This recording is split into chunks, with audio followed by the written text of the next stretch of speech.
Αγρίνιο λοιπόν, συμπεριληπτική πόλη. Πρώτο Πανελλήνιο Φεστιβάλ ΚΔΑΠ ΜΕΑ. Και πραγματικά τέτοιες δράσεις χρειάζονται. Τι και αν ζούμε το 2025, είμαστε πάρα πολύ πίσω όσον αφορά στο κομμάτι αυτό της ενημέρωσης, αλλά και της οργάνωσης, το να ζουν όλοι σε μια πόλη που να έχουν τα ίδια δικαιώματα, ας πούμε.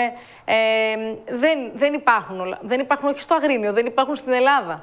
Λοιπόν, πάμε στον αντιδήμαρχο του Δήμου Αγρινίου, τον κύριο Κώστα Κουμπουλή, ο οποίος θα μας πει περισσότερα για την πολύ ωραία αυτή δράση. Καλησπέρα σας. Καλησπέρα σας. Ευχαριστώ για την προβολή του θέματος, ευχαριστώ για τη φιλοξενία σας. Εμείς αυτό το διήμερο στο Αγρίνιο έχουμε γιορτή. Έχουμε το προνόμιο να φιλοξενούμε ανθρώπους από ΚΔΑΠ από όλη την Ελλάδα. Το Αγρίνιο είναι πρωτεύουσα της συμπερίληψης αυτή την εβδομάδα. Είναι το πρώτο φεστιβάλ των ΚΔΑΠ ΜΕΑ, μετά από αρκετό κόπο και την σύμφωνη γνώμη και την στήριξη του Δημάρχου μας, του Γιώργου του Παπαναστασίου, ο οποίος είναι ευαίσθητος σε αυτά τα θέματα. Και όλοι μας πρέπει να είμαστε, νομίζω, αντιδήμαρχοι, ότι φυσικά όλοι μας έκανα μια εισαγωγή λίγο δυσάρεστη, αλλά σαν χώρα δεν τα πάμε πάρα πολύ καλά στις δομές, στη σκέψη. Ας αφήσω τις δομές έξω, γιατί μην το πάμε σε αυτό το κομμάτι, αλλά και μόνο στη σκέψη ότι, ας πούμε, βλέπεις ανθρώπους να παρκάρουν σε ράμπες ΑΜΕΑ, βλέπεις ανθρώπους να μην σκέφτονται τον συνάνθρωπό τους, να βάζουν τραπεζάκια, ας πούμε, στις ράμπες που υπάρχουν για τους τυφλούς. Βλέπεις τέτοιες καταστάσεις. Οπότε νομίζω αυτές οι διοργανώσεις είναι πολύ σημαντικές, έστω για να αλλάξει λίγο η νοοτροπία μας. Η νοοτροπία και η παιδεία μας. Και η παιδεία, βεβαίως. Η οποία χτίζεται. Χτίζεται. Δεν είναι ότι μάθαμε 2-3 πράγματα όταν ήμασταν μικρά παιδιά και τώρα τέλος. Πάντα χτίζεται αυτό το κομμάτι, το εσωτερικό μας. Διαφορετικές ανάγκες, διαφορετικοί άνθρωποι, διαφορετικές αντιλήψεις. Όλοι εδώ σκεφτήκαμε και πραγματοποιούμε αυτό το φεστιβάλ. Είναι 20 ΚΔΑΠ από όλη την Ελλάδα. Δεν είναι μόνο η παρουσίαση των έργων των παιδιών, που πραγματικά είναι καταπληκτικά. Πρέπει να φέρουμε τον κόσμο στην πλατεία Δημοκρατίας, στην πλατεία του Αγρινίου, τη μεγαλύτερη πλατεία, προκειμένου να δει αυτά τα παιδιά και να πάρει κάτι από αυτά τα παιδιά. Είμαστε όλοι ίσοι στο Αγρίνιο, είμαστε όλοι ίδιοι. Πιστεύουμε ότι ο κόσμος θα έρθει στο χώρο, πιστεύουμε ότι ο κόσμος θα αντιληφθεί τι εστί συμπερίληψη και είμαστε εδώ να συνεχίσουμε αυτές τις δράσεις μας για τα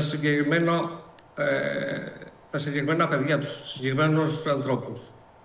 Θέλω να μας πείτε έτσι και λίγο το πρόγραμμα, γιατί φυσικά καλούμε όλους και τους συνδημότες σας, αλλά και τους ανθρώπους που μένουν στις γύρω περιοχές να είναι εκεί το Σαββατοκύριακο. Θέλω να μας δώσετε 2-3 στοιχεία για το πρόγραμμα. Το πρόγραμμά μας ξεκινάει με θεατρικό δρόμενο από το ΚΔΑΠ ΜΕΑ του Δήμου Αγρινίου και το ΚΔΑΠ Μικρά Παιδιά Συμπερίληψη. Αυτό σημαίνει να παρουσιάσουν το Άξιον Εστί. Είναι το πρώτο δρόμενο του φεστιβάλ μας. Στη συνέχεια έχει θεατρικά άλλα σκετσάκια, χορό, παραδοσιακό χορό,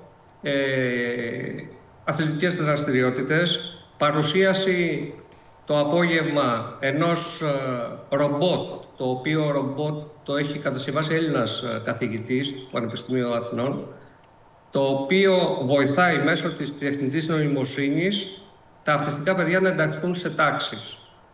Δεν έχει παρουσιαστεί άλλη φορά. Πολύ ωραίο αυτό. Και εγώ πρώτη φορά το ακούω. Πάρα πολύ ωραίο. Η πόλη μας θα φιλοξενήσει τον κύριο καθηγητή. Θα δουν οι άνθρωποι πραγματικά, μόλις άκουσαν εδώ οι συνδημότες μας ότι θα γίνει αυτό το φεστιβάλ, δεν ψάξαμε να βρούμε εθελοντές. Εθελοντές έρχονται μόνοι τους. Πραγματικά μας συγκινεί αυτό που λέω. Και όντως ήρθανε μόνοι τους. Όντως ήρθαν μόνοι τους. Όντως ήρθαν απλοί άνθρωποι, συμπαραστάτες βέβαια ή γονείς των παιδιών, η ακτίνα εθελοντισμού του Δήμου, πυροσβεστική αστυνομία, όλη η πόλη ζει στο ρυθμό του φεστιβάλ αυτό το Σαββατοκύριακο. Μπράβο. Μπράβο, γιατί καταλαβαίνουν ίσως τις αδυναμίες, καταλαβαίνουν ίσως ότι είναι και ένα σημαντικό θέμα που περνάει και ένα μήνυμα επίσης σημαντικό, το ότι πρέπει να νοιαζόμαστε για τον συνάνθρωπό μας, πρέπει να συμβάλλουμε με όποιο τρόπο, να βοηθάμε και μάλιστα εθελοντικά, που πλέον η αλήθεια είναι με τους χρόνους που έχουμε δεν προλαβαίνουμε. Δεν νομίζω ότι είναι θέμα θέλησης, όσο θέμα χρόνου. Αλλά και όμως οι συνδημότες τα καταφέρανε και θα είναι εκεί κοντά σας, δηλαδή έδειξαν θέληση. Αυτά τα παιδιά και οι ενήλικες δεν είναι για λύπηση. Είναι άνθρωποι της διπλανής μας πόρτας. Και δεν πρέπει να τους βλέπουμε άνισους απέναντι σε εμάς. Είναι παιδιά οι οποίοι δημιουργούν καθημερινά στο λαχανόκηπό μας, στις εκδηλώσεις που κάνουν στο ΚΔΑΠ. Έχουμε ένα εξαιρετικό ΚΔΑΠ. Δεν έχει να ζηλέψει κάτι από τις μεγαλύτερες πόλεις στην Αθήνα ή από τις άλλες πόλεις της Ελλάδας. Γίνεται σημαντικό έργο εκεί. Έχουμε 80 ωφελούμενους καθημερινά και προσπαθούμε, βέβαια ευχόμαστε, ο Θεός να έχει καλά τους ανθρώπους και να μην χρειάζεται να υπάρχουν αυτές οι δομές. Αλλά όταν υπάρχουν πρέπει να βοηθάμε και τους γονείς, αλλά και τους ίδιους ανθρώπους που έρχονται να περάσουν το μισό της ημέρας στο ΚΔΑΠ. Και βέβαια να είναι λειτουργικές οι δομές, να μην μαραζώνουν, να έχουν όλα τα απαραίτητα στοιχεία που πρέπει να διαθέτουν, ώστε να μην υπάρχει έτσι ούτε ένα παιδί παραπονεμένο. Γιατί και όλα αυτά τα παιδιά δεν έχουν τη δυνατότητα να εκφραστούν όπως εμείς, ας πούμε. Δεν έχουν αυτές τις δυνατότητες, δυστυχώς. Επίσης, στο εξωτερικό, που σίγουρα έχετε πάει κι εσείς, αντιδήμαρχε, βλέπετε ότι τα πράγματα είναι καμία σχέση με εμάς, πολύ πιο εξελιγμένα, προηγμένα. Αυτοί οι άνθρωποι κυκλοφορούν και απόλυτα μόνοι τους έξω, γιατί υπάρχουν οι δομές που τους στηρίζουν, τα καταστήματα έξω εστίασης διαθέτουν όλα αυτά που πρέπει να διαθέσουν για αυτά τα άτομα. Επίσης, οι δομές είναι προηγμένες, εξελιγμένες. Μακάρι και εμείς κάποια στιγμή να φτάσουμε σε αυτό το επίπεδο. Έχουμε δρόμο ακόμα, αλλά ας έχουμε μια ακτίδα έτσι θετική, φωτός ότι θα έρθει και θα βοηθήσει. Έχουμε ως μέτρο σύγκριση στην Ελλάδα μας. Ναι, σωστό. Δυστυχώς για άλλες πόλεις, ευτυχώς για εμάς, ο Δήμαρχος μας έχει τρέξει ένα φιλόδοξο πρόγραμμα και πραγματικά δεχόμαστε τα συγχαρητήρια τόσο από τους γονείς, γιατί οι κριτές μας είναι οι γονείς, δεν είναι ο κόσμος έξω. Σωστά. Είναι οι γονείς. Και είναι και πολλές φορές και σκληροί, διότι θέλουν το καλύτερο για το παιδί τους. Παιδί τους, φυσικά. Και τους έχουμε στους παραστάτες μας. Προσπαθούμε για το καλύτερο. Πιστεύουμε, ας πάμε στο φεστιβάλ πάλι, ότι ο κόσμος θα ανταποκριθεί. Θα δείτε το Αγρίνιο το οποίο έχει αλλάξει. Έχει αλλάξει χάρη στον Δήμαρχό μας, τον Γιώργο Παπαναστασίου.